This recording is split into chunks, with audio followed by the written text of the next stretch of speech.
विक्रांत जी, प्रयागराज से। राधे राधे। राधे राधे महाराज जी। महाराज जी, संसार में किसी के द्वारा आपकी गलती ना होने पर भी किसी के द्वारा आपको उसकी सजा दिलाई जाती है, तो ऐसे इंसान को सफाई देनी चाहिए, या यदि सफाई ना दें तो अपने अंतर मन में उठते द्वंद्व को कैसे शांत करें? अपना कहीं ना कहीं कोई अशुभ प्रारब्ध है जो अपने को गिराना चाहता है पूर्व का। जैसे जिस पॉइंट पे आपकी निंदा हो रही है या आपको गिराया जा रहा है, उस पॉइंट में आप बिल्कुल करेक्ट हैं, लेकिन सत्य मानिए ये कोई प्रारब्ध भोग हमारा पूर्व का पाप का कर्म है जो मुझे दंड दे रहा है। अगर वो मुझे दंड ना दे तो अंदर द्वंद्व ना चले, अंदर भी जलो और बाहर भी उसका कष्ट भोगो, क्योंकि कोई ऐसा पाप है जिसका दंड नहीं मिला और वो आके हमें गिरा रहा है। तो इसमें हमें अंदर से विचार करना चाहिए कि मेरा ही प्रारब्ध है। अगर आपका प्रारब्ध नहीं होगा और आपको कोई नीचा दिखाना चाहे, पूरा षड्यंत्र रच ले, तो आपके अंदर खुशी रहेगी। वो प्रारब्ध ना होने के कारण आपका कोई अपराध भी नहीं और पूर्व अपराध भी नहीं है, और ऐसे हृदय जलेगा और द्वंद्व होगा कि मैंने तो पाप किया नहीं है, मैंने गलती की नहीं, और आपको नीचा देखना पड़ेगा।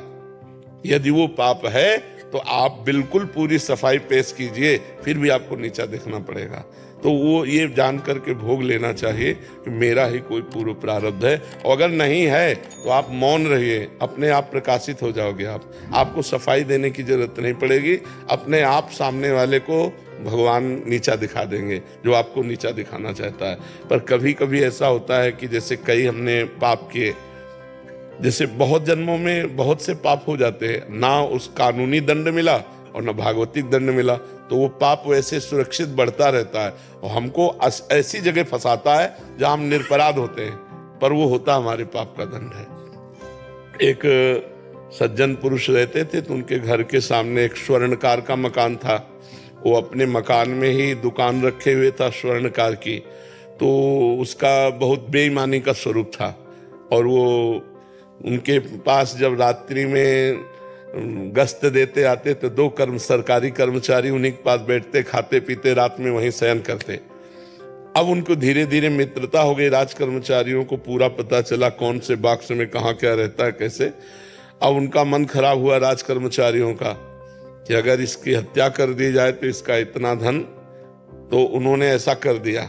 और वो बॉक्स लेकर निकल रहे थे कि वो अच्छा आदमी जो सामने रहता था मकान में, उसने देखा तो उनका इसका मतलब है तुम कुछ गड़बड़ करके आ रहे हो। तो उनका देखो, हम तुम्हें बॉक्स में जितना है इसका आधा दे देंगे, चुपचाप अपने घर वापस चले जाओ, हम लोग भी चुप चले जाएंगे, फिर सुबह आके हम सब बना लेंगे। तो उसने कहा ऐसा नहीं होने देंगे, हम हल्ला मचाते हैं। उसने हल्ला मचा दिया, और राजकीय कर्मचारी उनको गणित सब पक्की होती है, और जो ही हल्ला मचाया सो ही उन्होंने पकड़ लिया उसको और बॉस को उसके नजदीक रख दिया और कहा हमें पता है तू मार के आ रहा है और बचने के लिए नाटक कर रहा है। अब पूरी समाज में ने ये बात फैला दी कि इसने स्वर्णकार को मारा और ये बॉक्स ले जा रहा था, हमने पकड़ा इसलिए इसने हल्ला मचा दिया। पूरा केस उल्टा हो गया और सबको 100% समझ में आया ऐसा ही है किसी, और वो चिल्ला चिल्ला के कह रहा है, लेकिन उसकी कोई बात नहीं सुन रहा। मुकदमा हुआ, जज के सामने जब खड़ा हुआ हो तो रो दिया और कहा जिसकी कसम खवा लो, यद्यपि मैं फंस चुका हूं। उनके पास प्रमाण है, मेरे पास प्रमाण नहीं, पर मैं आपसे रो के कहता हूं कि मैं सत्य हूं, इस केस में मेरे द्वारा कोई पाप नहीं हुआ। जज ने कहा कि ठीक है, इसका हम प्रमाण निकलवा लेंगे। एक जिंदा आदमी मुर्दे का सो बनाया ऐसे उसमें, और कहा लावारिस लाश थी, अब इसका अंतिम संस्कार करने जाना है। उन राज कर्मचारियों को भी आदेश किया, 2-4 लोगों को और कहा आप पीछे रहिए, एक तरफ उसको भी पकड़ाया जो मुजरिम था। वो गए, जब एकांत देखा तो कहा कहते थे आधा बॉक्स स्वर्ण ले ले तो बच जाता ना, फंसा दिया ना, अब पूरी जिंदगी जेल भोगेगा। और वहां डायरेक्ट लगाए हुए थे जिससे उनको सुनाई दे। तो उसने कहा चाहे फांसी हो जाए लेकिन हम इसमें दोषी नहीं है, दोषी तुम लोग हो, और देख लेना भगवान तुम्हें दंड देंगे, ऐसी बात। अब जज के सामने तो प्रमाण मिल गया कि दोषी राज कर्मचारी हैं, तो उसने कहा इतने दिनों से मैं जेल भोग रहा हूं, इतने मेरे दुख और अपमान हुआ, ये क्यों, ऐसा क्यों हुआ? जज से कहा मैं निर्दोष था, मैं चिल्ला चिल्ला कह रहा था। तो जज ने कहा सही बताओ, हम किसी और जन्म की बात नहीं पूछते, इस जन्म में कोई ऐसा पाप किया है जो गुप्त हो और बड़ा हो? तो उसने कहा हाँ, हमारी एक प्रेमिका थी, हमारा मनमुटाव हुआ, वो हमारे ऊपर प्रहार किया, हमने ऐसे प्रहार किया तो हम चाहते नहीं थे, लेकिन वो मृत, तो फिर हम अपने घर में ही गाड़ दिया। तो बोले देखो वो पाप का दंड इस रूप में तुम्हारे आया। जो गुप्त पाप हमसे हो जाते हैं, जिनका ना सरकारी दंड मिलता है ना भागवतिक दंड मिलता है, जैसे भीष्म पितामह जी 6 महीना बाणों की सैया पर हैं, वो कह रहे प्रभु इस जन्म में तो बाल ब्रह्मचारी आपकी भक्ति करने वाला, कोई दोष नहीं, फिर 6 महीना बाणों की सैया पर, और मैं कई जन्मों तक देख रहा हूं। भगवान ने कहा 100 जन्म के बाद का ये पाप है। तो हम लोगों के बहुत जन्मों के पापों का क्रम चल रहा है। जैसे 11 वर्ष से बाबा जी हैं, भगवान के मार्ग में चल, दोनों किडनी फेल है। अब क्या है, ये पूर्व जन्म का कोई पाप है जो हमको दंड दे रहा है। तो अब इस जन्म का जो भजन है वो हमारी व्यवस्था की हुई है कि हमारा भजन भी चल रहा है, और बिल्कुल अगर हम संसार में होते तो क्या दुर्दशा होती, और भगवान में है तो न पैसे की चिंता है न डॉक्टर की चिंता है। ये क्यों है? ये भगवान की शरण में तभी तो है ना। तो हमारे भजन का, हमारी शरणागति का ये है, और पूर्व के पाप का ये है। तो हमको विवेक के द्वारा पता है कि शरीर बदलते रहते हैं, जीवात्मा तो वही होता है ना। तो जो करता है, करता तो वही है ना। मान लो वर्दी बदल जाए, आप पैजामा कुर्ता में आ जाओ, आप पैंट शर्ट में आ जाओ, आप किसी भी तो आप ही है ना। तो अगर दंड या अच्छा काम किया तो पुरस्कार या तिरस्कार आपको ही मिलेगा, कपड़े से कोई मतलब नहीं होता। तो ये कपड़ा है, पुरुष का कपड़ा है, स्त्री का कपड़ा है, पशु पक्षियों का कपड़ा है। ये वसांश जीर्णानि यथा विहाय, गीता में भगवान ने कहा। तो ये शरीर हमारा नया है, लेकिन हम बहुत पुराने हैं।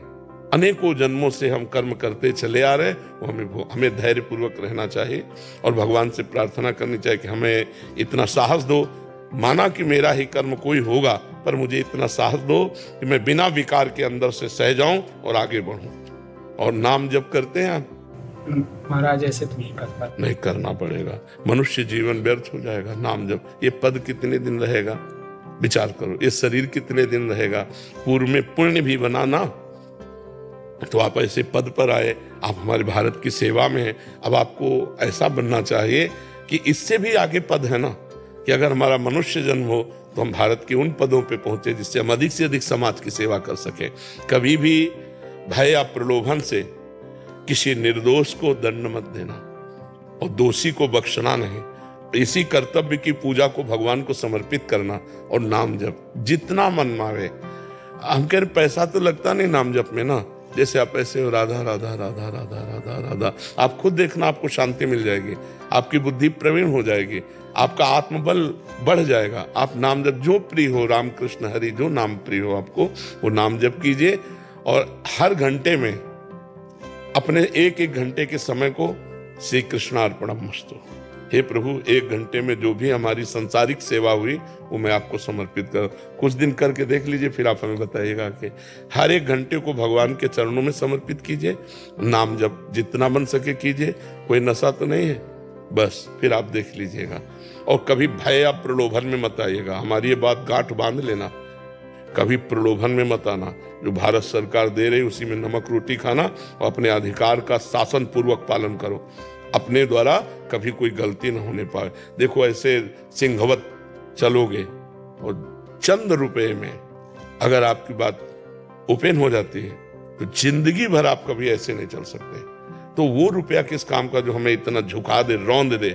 हमको अपने सम्मान से चलना है, कभी प्रलोभन में मत फंसना और कभी भय में मत आना। कोई भी अधिकारी, बड़े से बड़ा अधिकारी यदि आपके द्वारा गलत कराना चाहे और भय दे तो हमारी वर्दी भले उतर जाए लेकिन हम गलत नहीं करेंगे।